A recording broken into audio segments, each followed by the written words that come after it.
seen before. These pieces here are the umbrella seal. And I've got this tool here that's basically a magnet.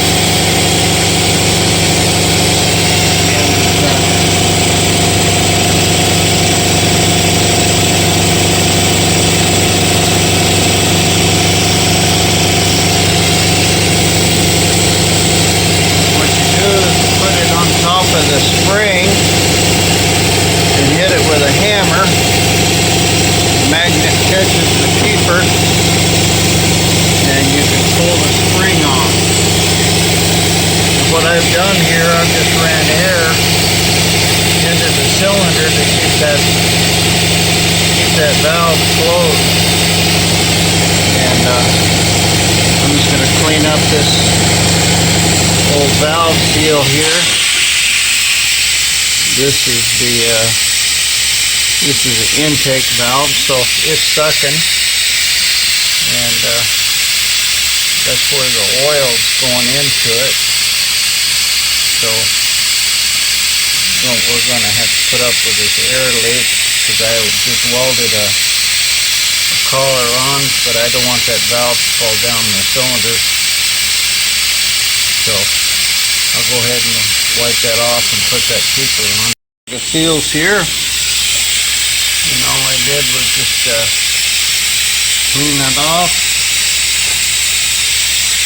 put that seal on it, the spring, and then it's got a little retainer here. And what I do is use the other end of this tool like this,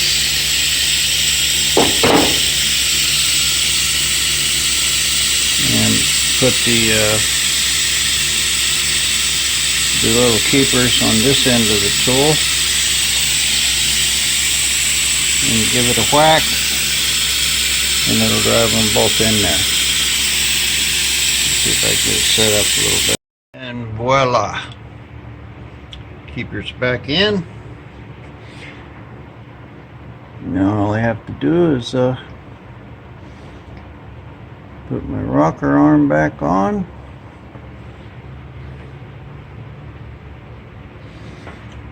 Like this.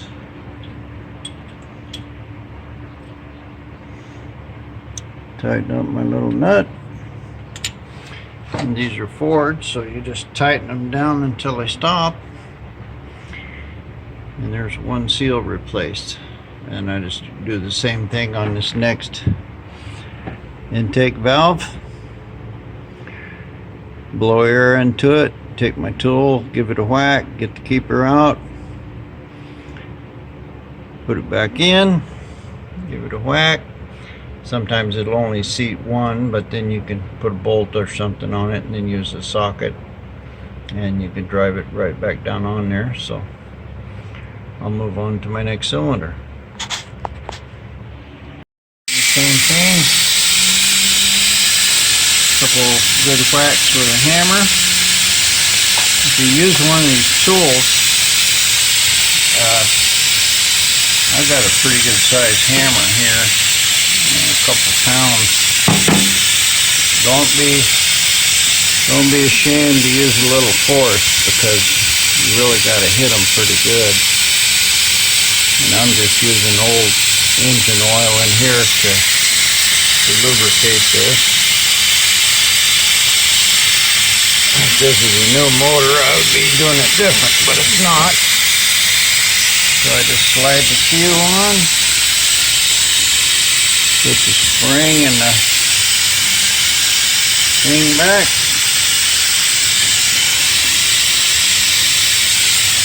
Put my retainers in the hole.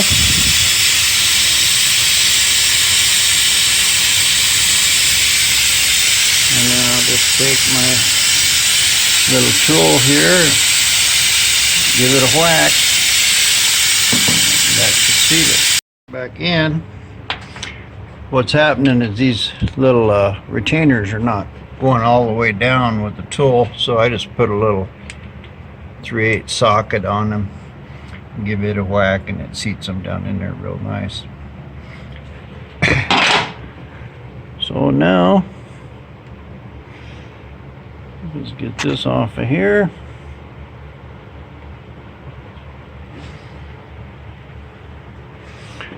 Put my rocker back.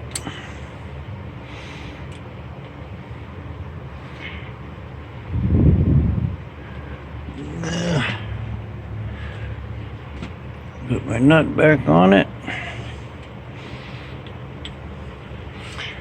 Torque it down. That one's done, and I'll just move on to the next one. That last one's going to be kind of hard to get a hammer swinging there, but I think this next one shouldn't be too bad. The back one is going to be a problem, but I got to get it out. I'll just do what I can do. Well, the nice folks at Super Clean decided to sponsor me. They sent me some bottles. I've tested it on quite a bit of stuff, and here's this old valve cover. You can see what come out of it. I wouldn't even dream of using a cleaner on this stuff, but they wanted to test, so I'll give them a test. This is just after scraping. Ordinarily this would be done in a parts cleaner, so I'm just going to put a generous application of their foam in here.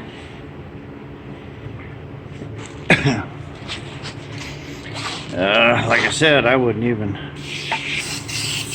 dream of using something in a spray can for this,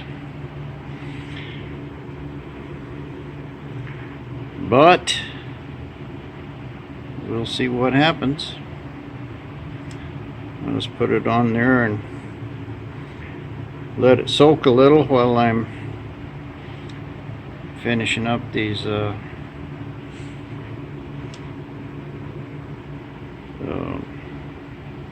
valve seals, and let it soak a while and hit it with a brush, see what kind of results we get. Now here's about 10-15 minutes. Time enough to eat a sandwich.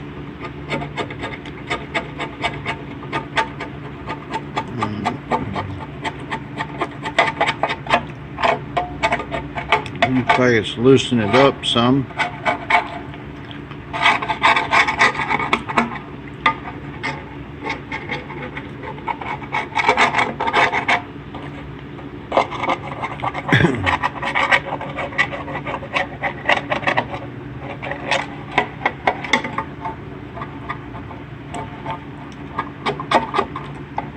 Well, I really can't tell. Looks like where it's setting down in the bottom, it's cleaning it real well.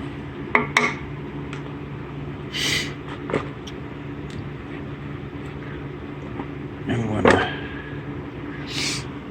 just spray this once more.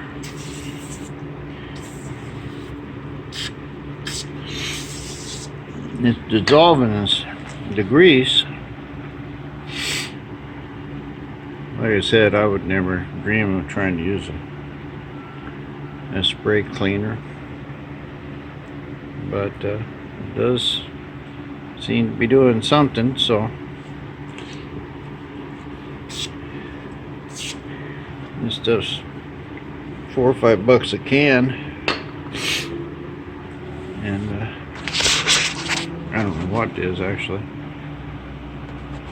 but so far it's worked super good on the frame, just covered with thick grease. This is a little different, you know. This is baked on 50-year-old motor grease.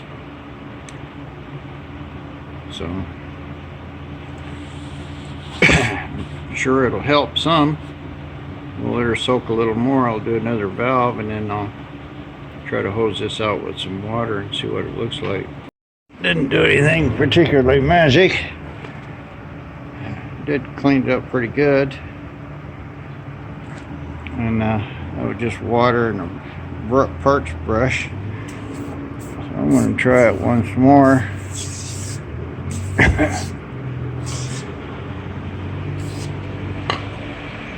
Just to see if it'll clean it up a little better. It's plenty good enough for what I want. I just wanted to actually scraping it and blowing it with air would have been good. But we're just doing a test of this stuff here.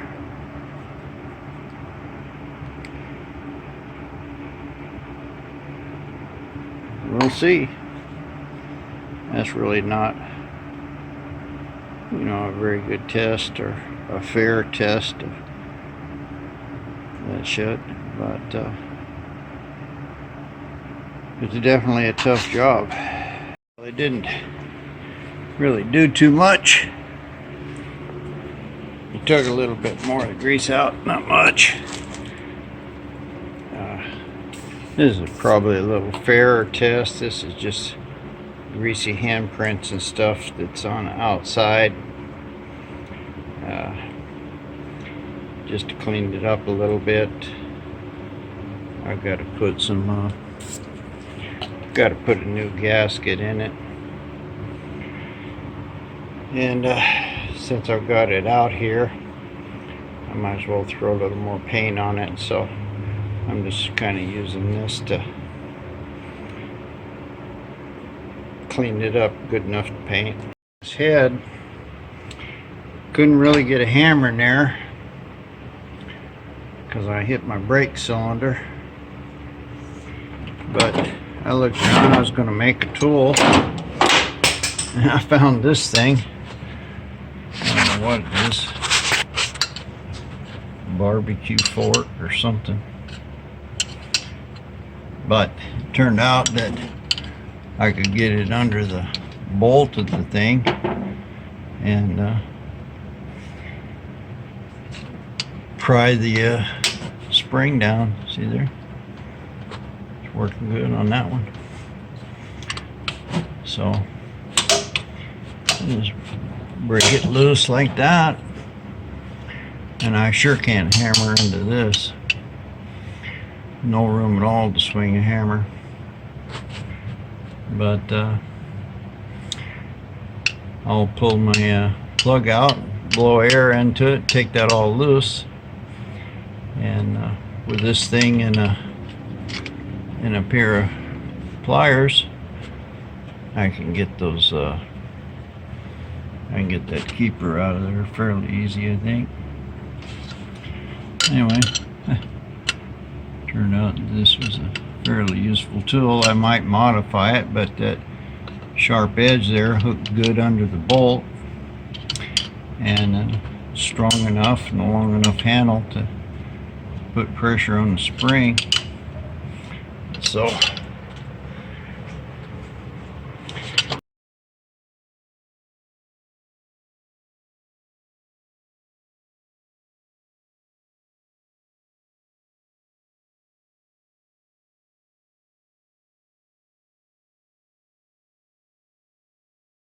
but looks like it's my valve spring fork now.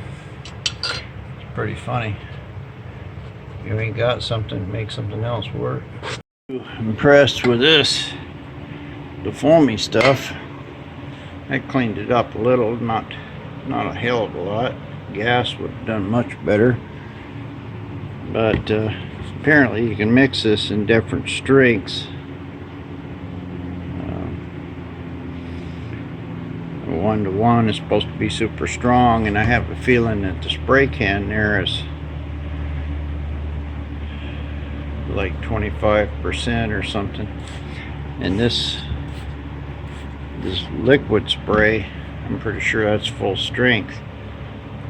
And because I could see, even after I already, you can see right there how grease is running down. This is after I already cleaned it with the foam. So I just sprayed this again with this spray. I guess this is full strength, I don't know. But it seems to be working a lot better. And it'd probably work a lot better on the inside than that foam. But I'm not going to waste the stuff on the inside of that valve cover. And this will clean up the outside. It's all back together. The back one was a little bit of trouble getting that keeper and stuff in there, but it did. Went in. I don't think this will make any difference in the smoking right away. We'll see.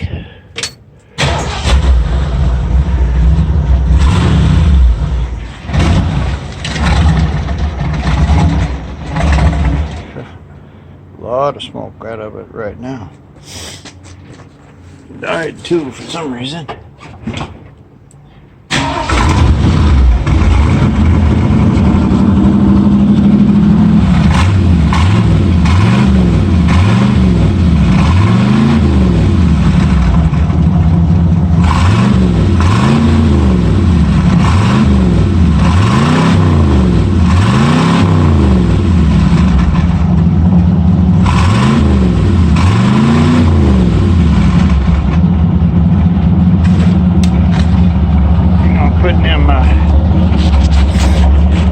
Knocking them valves around,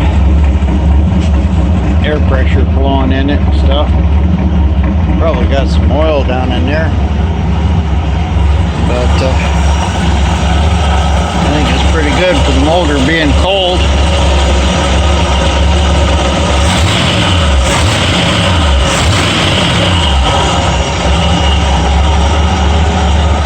Like the radiator's loose, need to put another bolt in it. Seems to be idling fine. I'm gonna let it get warm and shut it off. See if it smokes. I don't know what this other side is doing. This wasn't as bad, but it sounds good. Just let it warm up, because that I had it to where the thermostat open, and then I took it all apart, so it probably got quite a bit of oil down in there. The exhaust valves really shouldn't be getting any oil down them. Probably do when they set, but the intakes that suck the oil. Starting to sound a little better. That water pump's bad. Notice this radiator's flopping around. Got a bolt on the top. Probably needs one on the bottom. Anyway, good enough for now. Well, I'm back to the other side of the motor. I got this side looks a little better than the other one. I vacuumed some of that stuff out. I pulled a plug out of here. I'm going to pull this intake. Luckily they're on the front part, so I'll probably have to use might be able to use my hammer there on the third one back, or the next to the last one. That back one I'll have to use my little fancy pickle fork. But got everything made. My adapter for my air goes in the hole here, and just take that intake valve off and press on. Got that one out and in. I had to make me a little tool here. All it is just a piece of angle iron that go down over this, and I can press the valve down. Pretty simple. It's nothing particularly fancy about it. I made it at angle iron because I thought it was going to need a lot more pressure, but apparently these old springs are not that strong. So I was able to pop the old one off. My magnetic hammer tool here, I got one of them out with it, but the other one was stuck. So rather than trying to fool with that pickle fork thing, I just made another tool real quick. Seemed to work fine. I'll go ahead and put the rest of these on. That pink wire there is a wire I ran for the automatic choke. It's definitely closing it good. I need to set it when it's cold in the morning, but that's all good. I was only able to get 2 of those intakes. Couldn't really get to it, and I didn't want to pull that battery box out to fool with it. I did clean up that valve cover and put a coat of paint on it. But anyway, motor starts good, runs good. We got all the intakes on this side, 2 on that side. So that's about all I'm going to do. This motor, it's got a miss in it when you wrap it up. I imagine it's probably just these old bad plug wires, and I doubt if that distributor is any good either. I could probably put another distributor and wires on it for 120 bucks or something, but as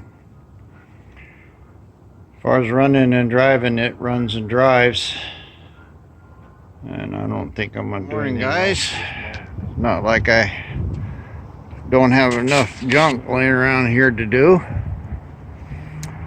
This is about a, I don't know, 75 to 80 Chevy or GMC, I don't remember. Guy's dad died, left it to him. Everybody stole all the stuff out of it, so he put new interior in it, new carpet, everything. He wants to restore this back to its original glory. Yeah, it's a Chevy. You're gonna put a 454 in it, and my job was to put a new bed on it. He didn't like these ramps, so I cut them off. I just finished this, ground them all down smooth, and threw a little primer on it. It took me most of the day, but we're going to put smooth plate on there, and I'm probably going to make ramps out of these perforated things. They're going to probably be about 6-7 feet long, more like 10 feet, and then I'll have to figure out a way to get them to slide up in the truck. And then he's going to put or he wants me to put flat sides on it, kind of like a big triangle, so it'll come down to the bottom of this ramp deal, and then go straight along the bed all the way up to the cab. And I'll put a headache rack on it made out of this 2-inch stuff going across, and probably some kind of light on there. But the first thing is to get this old ramp stuff off of here. So I've been using a cutoff tool and big grinder and junk there. It's another kind of interesting old project there. Old Ford. Yeah. Anyway, and then he wants this gas tank filler over here on this side. I don't know why anybody would want to do that. Seems like it'd be a lot better just fill it from one side, because if you got both sides you're going to have to turn your truck around. He wants to make it nice. Most likely I'll wind up painting this thing. It don't look too bad.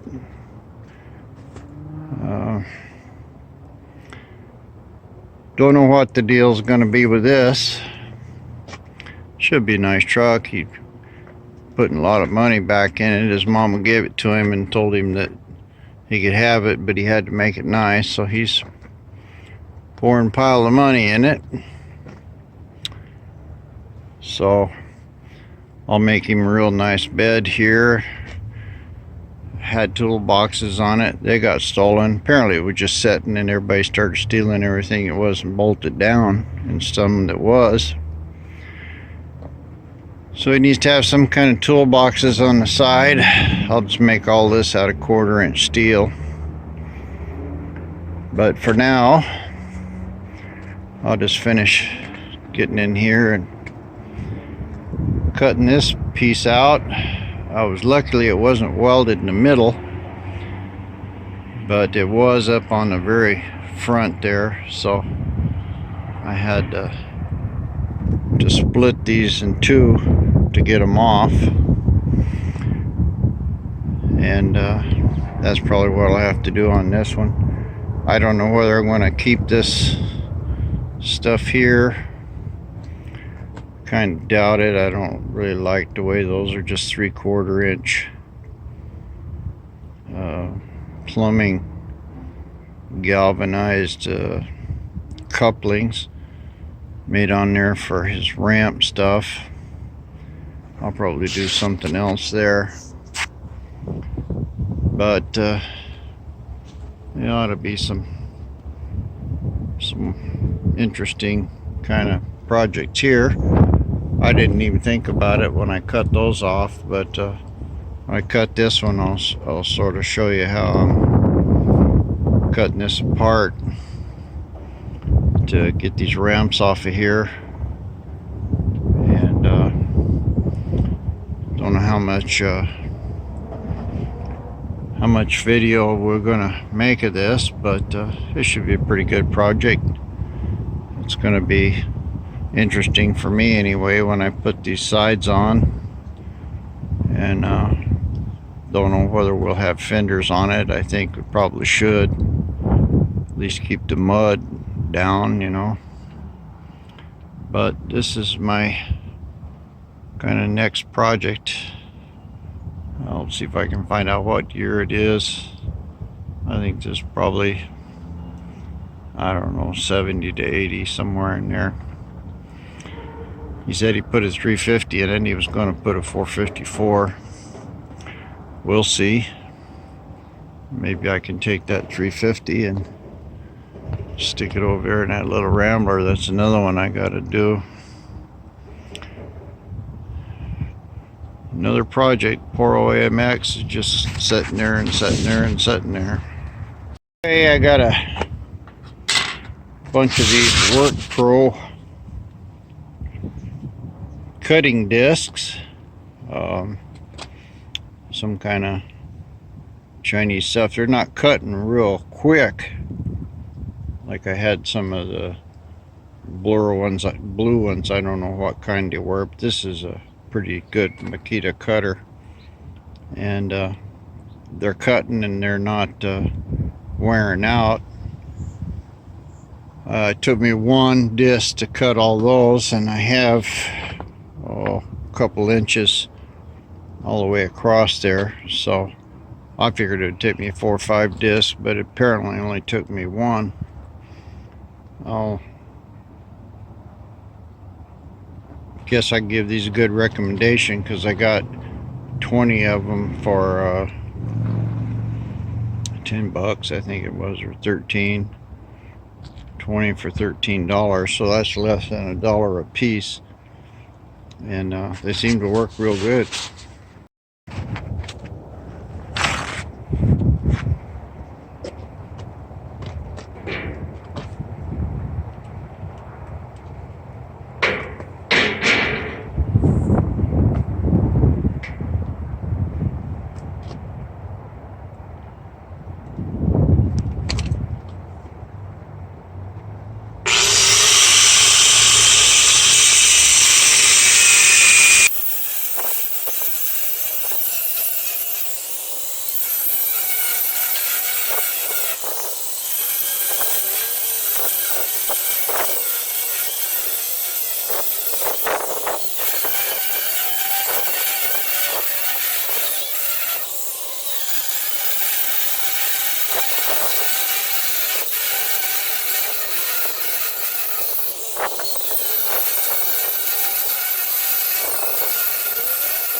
Well, that's enough of this.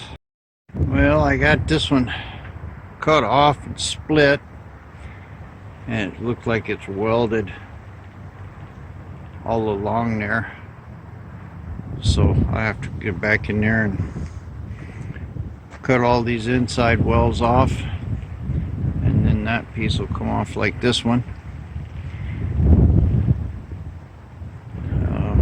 I think what they did, they probably did this one first and welded all that middle, and then put the other piece on, and it really wouldn't be tight together. And on that one, they just tacked it once up there in the front.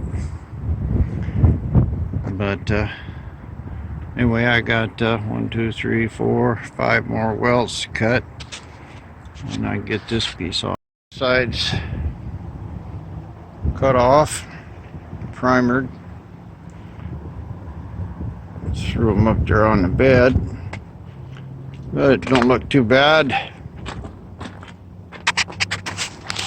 So good enough. Took me most of the day to do that. Kind of tired, but at least it's ready to start putting stuff back on it. If it was mine right now, I would clean it up and paint it all with Rust-Oleum black or something. I don't know what he's going to do,